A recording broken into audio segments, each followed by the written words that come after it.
At the start of the movie, we're introduced to Brandon, who is seated on a train. His attention is drawn to a woman wearing an engagement ring, and the scene then transitions to him engaging in a sexual encounter with another woman. Returning to the train, Brandon's gaze remains fixed on the woman with the engagement ring, and eventually she notices him and exchanges a flirtatious look. The narrative then shifts again, with Brandon seeking the services of a prostitute. And the following scene depicts him leaving his room to check for voicemails, and there's a message from his sister Sissy urging him to answer the phone, but he dismisses it and proceeds to shower, where he starts to pleasure himself. And on the train, intense eye contact continues between Brandon and the woman, and she subtly shows interest by crossing her legs, and Brandon's gaze trails up her body. As she prepares to disembark at her stop, Brandon stands and follows her lead, and upon her exit, he follows her out of the train in an attempt to catch up, but loses her amongst the crowd outside. At work, Brandon emerges from a meeting and notices that his computer has been changed. When he questions his boss, he learns that a virus has been detected on the computer, and subsequently, Brandon retreats to the office restroom for a moment of another self-indulgent act. Later that evening, Brandon returns to his house and fixes himself some dinner and promptly begins watching an adult movie once his meal concludes. Amidst all this, he receives a call from his sister, again, which he chooses to disregard. He proceeds to listen to her voicemail, where she falsely asserts that she's suffering from a life-threatening illness, presumably cancer, as a ploy to coax him into answering the calls, because this dude is busy choking the chicken all the freaking time. But then again, he proceeds to watch the adult content after he heard the message. The following morning, we find him entranced by his co-worker Marianne, and his gaze takes on a more sensual quality as he envisions her in an intimate light. This daydream of his is abruptly broken with a different co-worker playfully tosses some paper at him. Later on, Brandon and his boss David preside over a triumphant meeting, their collaboration proving very fruitful. And as day turns into night, they gather with their colleagues for a celebratory outing to mark their success. While they revel in their celebration and drinks, David spots a woman in a suit, openly appreciating her attire's allure. He then turns to Brandon, urging him to provide a countdown before he musters the courage to approach her. And once David departs from the table, Brandon wagers $20 with the group, confident that David's attempt will fail, and he proceeds to tail behind him.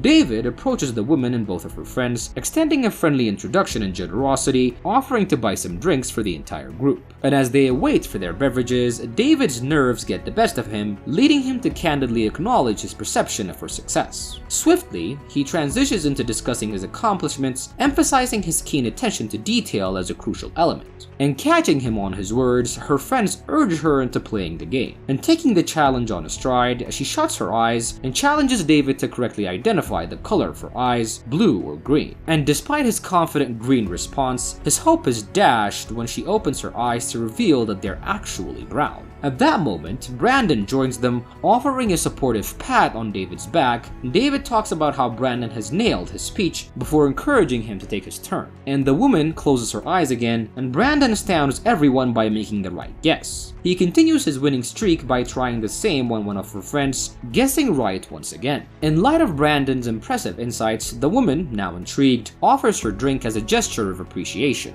Seeking a connection, David, though met with evident disinterest, summons the courage to invite her to dance. And despite the dance, David's effort failed to rekindle her interest, leading her departure alongside her friends. And as the night winds down, Brandon arranges a cab for David, and he begins his journey home. Unexpectedly, the woman, now alone in her car, extends an offer of a ride. The scene then transitions to the streets where passion takes hold of them and they share an intimate encounter before parting ways. Upon returning home, Brandon is greeted by the sound of music resonating within his apartment. He gets alarmed and he cautiously retrieves his baseball bat from his closet, ready to confront any potential threat that may be lurking within his house. And with a determined stance, he bursts into the bathroom, wielding the bat as a weapon. But to his relief, he discovers that it's Sissy, who was in the midst of taking a shower. Caught off guard by Brandon's abrupt entry, Sissy expresses her frustration at his lack of consideration for not knocking beforehand. But then again, it is his apartment and he didn't know that you were coming. Wait, hold on. Did you subscribe to our channel? Come on guys, you're here, you're watching the video, help us out by hitting the subscribe button as it really helps out me and my team to make more videos for you guys. And now, let's get back to the recap. Their tense encounter leads to a conversation where Brandon questions Sissy's decision to arrive without prior communication. And in response, she explains that she had indeed attempted to contact him several times, and the tension then subsides as they share a chuckle over Brandon's ownership of a baseball bat, eventually leading to his departure from the bathroom. And later, again, as he was watching some adult content, Brandon accidentally overhears a phone call involving Sissy. Through the call, Sissy's desperation becomes apparent as she implores her lover not to abandon her. And in an attempt to persuade him to stay, she pleads to cease certain behaviors like going out that might upset her partner. In the morning, during breakfast, Sissy informs Brandon about her upcoming gigs in the city and requests if she can stay at his place for a while. And after some pleading, Brandon eventually relents and agrees, stipulating that she should sleep on the sofa and to make sure to vacate it before he leaves each morning. At the train station, Sissy lingers perilously close to the tracks, prompting Brandon to act quickly and pull her to safety. He sternly urges her to cease the risky behavior, and concerned for her well-being, he inquires about her financial situation and offers his assistance. Sissy assures him that she's earning money and extends an invitation for him to witness her performance, and while he accepts, Sissy remains skeptical, recalling a prior instance where he had promised to attend but didn't follow through. The subsequent morning at work, David approaches Brandon curious about the events of the previous night after he had left. Brandon chooses to keep his personal matters private and simply states that he went straight home and slept. He obviously forgot to mention that he did that lady in the middle of nowhere. Anyways, when David proposes revisiting the experience at a more upscale venue, Brandon mentions his sister's gig as an alternative.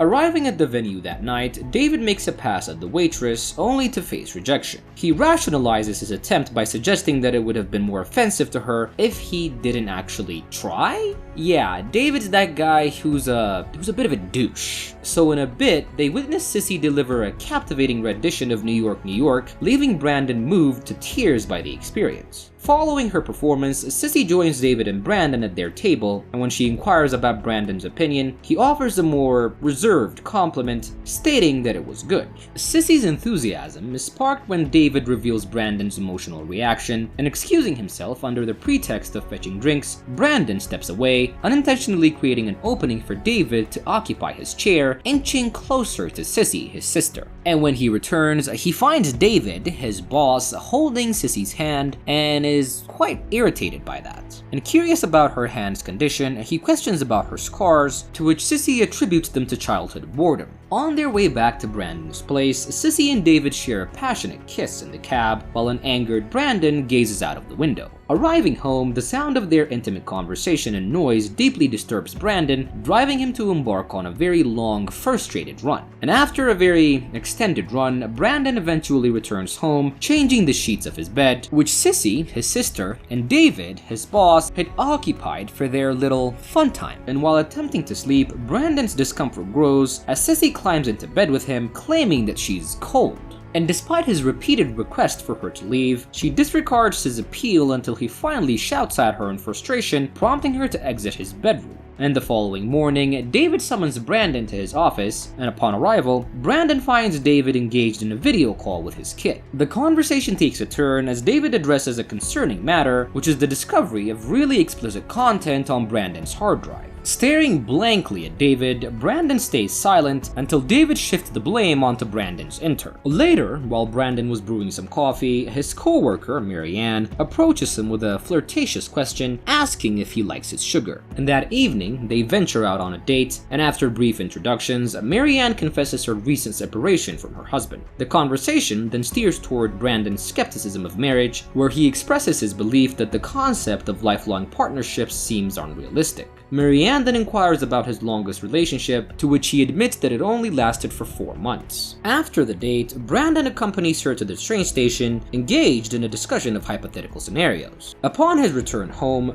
Brandon indulges himself in self-pleasure in the bathroom, again, but this time he's caught by his sister Sissy, who mimics and teases him, and he reacts very angrily, pushing her away to the couch and yelling at her until her laughter transforms into screams for him to release his grip as he unintentionally presses her down. Retreating to the bathroom, he sits in the bathtub, consumed by shame. Sissy then grabs a beer and checks Brandon's laptop, discovering an adult webcam site left open on his computer. He then slams the laptop shut, telling his very disturbed sister to leave the room. And now deeply in shame of the thing that he does and can't stop doing, he discards all of the things that he kept, magazines, toys, and his laptop into the trash. The next morning at the office, Brandon rushes toward Mary Ann, kisses her passionately, and escorts her to a hotel room. But during their attempt at intimacy, Brandon struggles to maintain an erection, leading him to become embarrassed all over again. Afterwards, he remains seated, grappling with the aftermath of the recent incident, only to engage with a prostitute in the same room shortly thereafter. Following her departure, Brandon lingers until nightfall before returning home, and while watching TV, he hears Sissy enter the apartment, leaving a voicemail for his boss, David, pleading for him to respond to her calls. Taking a seat next to Brandon, Sissy asks for a hug and leans against his shoulder as they watch TV together. In a candid moment, Brandon criticizes Sissy's behavior, asserting that his boss won't engage with her again and condemns her for leaving another desperate message. In response, she apologizes for not taking into account that he has a family earlier, but despite her apology, Brandon remains angry and accuses her of the empty talk without action, asserting that she needs to find another place to live. He then implies that she's a burden that's dragging him down, and their conversation starts to escalate, and eventually, the tension reaches a breaking point, and Brandon orders her to move out before storming out of the house in anger. He seeks refuge in a bar, where he prepositions a woman with explicit descriptions of his intentions, and as she appears to be swayed, her boyfriend intervenes, leading to a confrontation.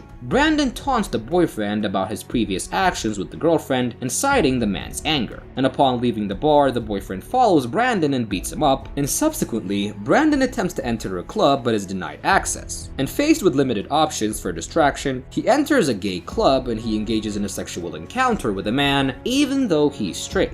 And leaving the club, he listens to a voicemail from Sissy, urging him to pick up as she needs to talk. In the message, she acknowledges their shared difficult past, but emphasizes that they aren't inherently bad people, and she expresses gratitude for his accommodation and then ends the call. Later, Brandon engages in a threesome with 2 prostitutes, even though he finds himself emotionally affected by his ongoing turmoil. While on a train heading home, the journey is halted by an emergency, specifically because a person offed themselves. And panic-stricken, Brandon repeatedly calls Sissy, growing increasingly worried when she doesn't answer the call. And when he gets home, he discovers her in a critical condition in the bathroom floor, her wrists bleeding from a self-inflicted wound.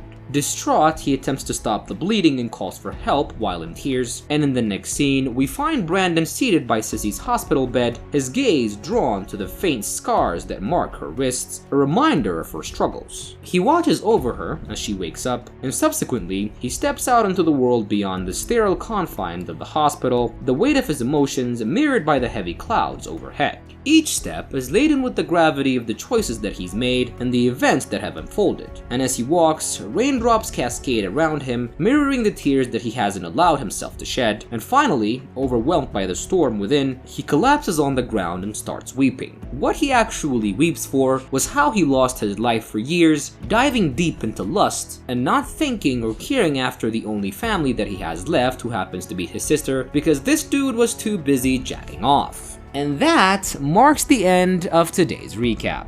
I hope you guys enjoyed this. Make sure to leave me a like, leave me a comment if you guys have any thoughts whatsoever, because I love reading from you guys. And also sub to my channel. I love you guys so much, and I promise to see you on my next recap. Bye.